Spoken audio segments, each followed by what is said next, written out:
साथियों नमस्कार, स्वागत है आपका एक और नई वीडियो में। आप देख रहे हैं बिग इंडिया टीवी। साथियों आज बात करने वाले हैं 5 राज्यों के विधानसभा चुनाव को लेकर बहुत ही इम्पोर्टेंट बात जो आपके सामने साथियों अब तक नहीं आई होगी। और साथियों आपको अपना कमेंट जरूर बाद में शेयर करना है इस वीडियो के अंत में। इस वीडियो को देखने के बाद साथियों आपको पता है कि देश में 2024 का लोकसभा चुनाव सर पे है और उसकी तैयारी में देश की सभी पार्टियां लगी हुई हैं। लेकिन हम बात करने वाले हैं देश के 5 राज्यों के विधानसभा चुनाव को लेकर, क्योंकि इन 5 राज्यों के चुनाव को 2024 का सेमीफाइनल बताया जा रहा है। जी हाँ साथियों, इन 5 राज्यों के चुनाव को ही 2024 का सेमीफाइनल बताया जा रहा है। इन्हीं के बेस में आगे चलकर 2024 की सत्ता किसी के हाथ में जा सकती है। साथ ही सबसे पहले बात कर लेते हैं बसपा की। बसपा के प्रचार में अब वोटिंग से एक दिन पहले ही हमारे देश की 2 ऐसी हस्ती जिनको आप बहुत अच्छे जानते हैं। एक तरफ साथियों नेहा सिंह राठौर जो एक लोक गायिका हैं, जो लोक गीत गाती हैं, जो देश की बदहाली को, देश में कितना कुछ गलत कार्य हो रहा है उस चीज़ को अपने गीतों के माध्यम से जनता के सामने लाती है। और खासकर साथियों भाजपा के ऊपर गानों के माध्यम से तंज कसती रहती हैं लगातार। कभी आपने सुना होगा यूपी में काबा, कभी देखा होगा बिहार में काबा, कभी आपने देखा होगा एमपी में काबा। और सरकारी नौकरियों को लेकर, देश की आर्थिक व्यवस्था को लेकर, जीडीपी को लेकर, देश के गिरते हुए रुपए को लेकर लगातार भाजपा सरकार के ऊपर जो लोक गायिका हमलावर है साथियों, उस लोक गायिका ने 73 की विधानसभा सीट पर मध्य प्रदेश में जाकर बसपा प्रत्याशी का समर्थन किया है और खुले मन से गीत गाया है, बीजेपी सरकार को नसीहत दी है, उनकी नजरें नीची कर दी है साथियों। यानी कि कहने का मतलब ये है जो ऐसी एक लोक गायिका है जो रात दिन अपने गीतों के माध्यम से, अपनी कविताओं के माध्यम से भाजपा को कटघरे में खड़ा करती है। आज उसी लोक गायिका ने बसपा के लिए प्रचार में आकर अपना पूरा दिन लगाया साथियों। आप थोड़ी सी झलक वीडियो में देख भी रहे होंगे और आप इस वीडियो को देख लीजिए। और साथियों अब बात करते हैं हरियाणा की रहने वाली मशहूर डांसर सपना चौधरी ने भी बसपा के समर्थन में आकर स्टेज पर आकर जमकर ठुमके लगाए और बसपा के लिए जन समर्थन मांगा। शिवपुरी की विधानसभा सीट पर बसपा प्रत्याशी एवरन गुज्जर के लिए, जो वहां से बसपा के प्रत्याशी है, उनके लिए साथियों वोट मांगते हुए अपना पूरा दिन प्रचार में लगाया। यानी कि हरियाणा की रहने वाली एक डांसर सपना चौधरी, जिसके गाने आपने खूब देखे होंगे, जो आज भी वायरल है साथियों, हरियाणा से चलकर मध्य प्रदेश में पहुंची और मध्य प्रदेश में जाकर बसपा को समर्थन देने का काम किया। आप उनकी इस वीडियो को भी देख सकते हैं। सपना चौधरी ने कैसे स्टेज पर जाकर बसपा के लिए वोट मांगे और एवरन गुज्जर को जिताने के लिए साथियों समर्थन मांगा जनता से। और साथियों अब बात कर लेते हैं कांग्रेस के बड़े नेता जो अध्यक्ष वर्तमान में मल्लिकार्जुन खड़गे और बसपा पार्टी के कोऑर्डिनेटर आकाश आनंद जी को लेकर क्या कुछ चर्चाएं आजकल मीडिया में चल रही है। अभी हाल ही में देश के पूर्व प्रधानमंत्री पंडित जवाहरलाल नेहरू की जन्मदिन पर मल्लिकार्जुन खड़गे ने एक ऐसा बयान दिया है कि कांग्रेस देश के अंदर लोकतंत्र बचाने के लिए और संविधान को बचाने के लिए लड़ाई लड़ रही है। आप इस बयान को भी देख सकते हैं।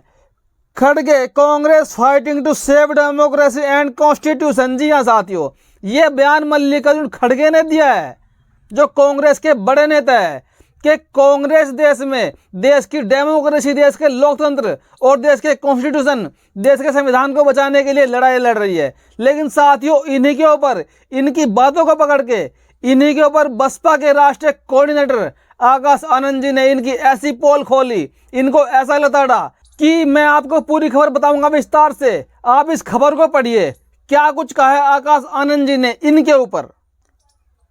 अच्छा लगा कांग्रेसी खड़गे जी को चुनाव के दौरान बाबा साहब और उनके बनाए संविधान की ताकत का एहसास हो रहा है। हमारे दलित समाज की और भी अच्छा लगता अगर खड़गे जी ये एहसास कर ले कि बाबा साहब के संविधान ने ये ताकत हमें दी है कि हम किसी की चमचागिरी करने के बजाय दलित समाज खुद एक राजनीतिक ताकत है और उसे भाजपा कांग्रेस जैसे नागनाथ और सांपनाथ जैसे दलों की कतई जरूरत नहीं है। और कांग्रेसी खड़गे जी शायद आप भूल रहे हैं कि यही वो कांग्रेस पार्टी है जिसने हमारे पूजनीय बाबा साहब को संविधान सभा में आने से रोकने के लिए पूरी ताकत लगा दी थी।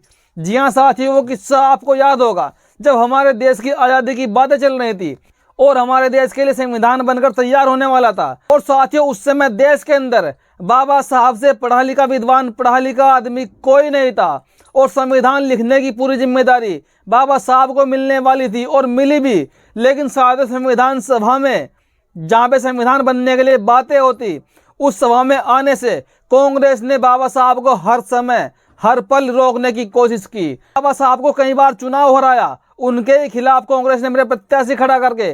और साथियों, जब एक विशेष क्षेत्र से देश के मुसलमानों ने बाबा साहब को चुनाव जिताकर भिजवाया संविधान सभा में, तो साथियों उस क्षेत्र को हमारे देश की कांग्रेस सरकार ने पाकिस्तान को दे दिया।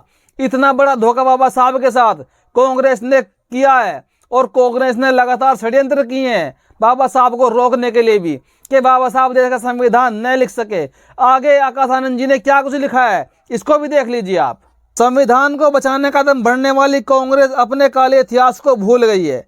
ये वही कांग्रेस है जिसने बाबा साहब को संविधान सभा में जाने से रोकने के लिए जाने कितने तिगड़म किए।